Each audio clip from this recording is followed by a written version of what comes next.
Uporaba pirotehnike je zelo nevarna in vsako leto povzroči več poškodb in opeklin. Lahko pa pirotehnika tudi močno onesnaži zrak v naši okolici in to povzročajo tako rakete kot petarde in tudi na prvi pogled nedolžne stvari, kot so iskrice.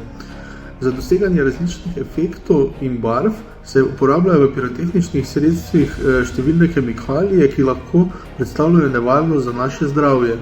Ob poku ali izstrelitvi pirotehničnega sredstva se silovito sprosti v zunanji zrak veliko onesnaževal, tako plinastih kot trdnih, torej tudi delcev, med katerimi je potrebno še posebej omeniti ultrafine delce.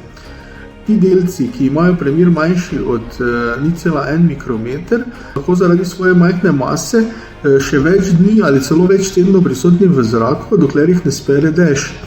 So še posebej škodljivi, saj prodrejo preko dihal in krvnega obtoka v vsa tkiva in tam povzročijo oksidativni stres ali celo delujejo na samo DNK. Svetujemo, da se med prazniki odpoveste pirotehniki zaradi vseh nevarnosti, ki jih prinaša. Omeniti je potrebno tudi, da pirotehnika škodljivo deluje na živali, torej tudi na naše hišne ljubljenčke.